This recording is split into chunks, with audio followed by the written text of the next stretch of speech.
Pension ഗുണഭോക്താക്കൾക്ക് Vishu Easter പ്രമാണിച്ച് ഒരു ഗഡു സാമൂഹിക സുരക്ഷാ പെൻഷൻ വിതരണം പ്രഖ്യാപിച്ചതിന് പിന്നാലെ അറിയിപ്പെത്തി. മാർച്ച് മാസത്തിലെ പെൻഷൻ വിതരണം ഇന്ന് അവസാനിക്കുന്ന സാഹചര്യത്തിലാണ് ഗുണഭോക്താക്കൾക്ക് വീണ്ടും ആശ്വാസവാർത്ത എത്തിയിരിക്കുന്നത്.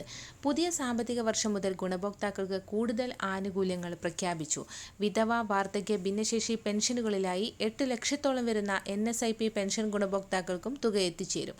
8.46 ലക്ഷം പേർക്ക് ദേശീയ പെൻഷൻ പദ്ധതിയിലെ കേന്ദ്രവിഹിതം കേന്ദ്ര സർക്കാരാണ് നൽകേണ്ടത്.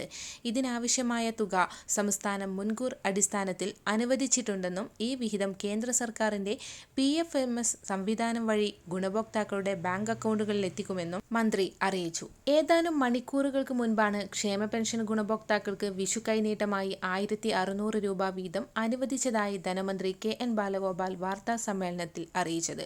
വിഷുവിന് മുന്നോടിയായി ഗുണഭോക്താക്കൾക്ക് പെൻഷൻ തുക എത്തിച്ചേരും.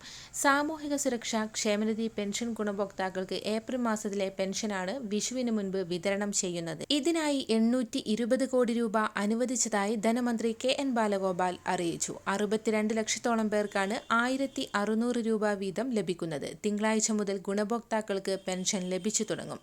വിഷുവിന് മുൻപ് മുഴുവൻ പേർക്കും പെൻഷൻ ലഭിക്കുന്നത് ഉറപ്പാക്കാൻ ധനമന്ത്രി നിർദ്ദേശം നൽകി. 26 ലക്ഷത്തോളം പേർക്ക് ബാങ്ക് അക്കൗണ്ടുകളിലും മറ്റുള്ളവർക്ക് സഹകരണ ബാങ്കുകൾ വഴി വീട്ടിലെത്തിയും പെൻഷൻ കൈമാറും. മാർച്ച് മാസത്തിലെ പെൻഷൻ തുക ലഭിക്കാത്ത ഗുണഭോക്താക്കൾക്ക് ഇന്ന് വൈകുന്നേരം 5 മണി വരെ തുക എത്തിച്ചേരും. ഏപ്രിൽ മാസത്തിൽ വിഷുവിന് മുന്നോടിയായി 1600 രൂപയും ഇതോടൊപ്പം തന്നെ ബജറ്റിൽ പ്രഖ്യാപിച്ചിട്ടുള്ള ഒരു ഗഡു ക്ഷേമ പെൻഷൻ കുടിശ്ശികയും ഏപ്രിൽ മാസം മുതൽ വിതരണം ആരംഭിക്കും. വിഷുവിനനുബന്ധിച്ചിട്ടുള്ള തുക വിതരണം പൂർത്തിയാക്കിയ ശേഷമാണ് കുടിശ്ശിക വിതരണം ആരംഭിക്കുക.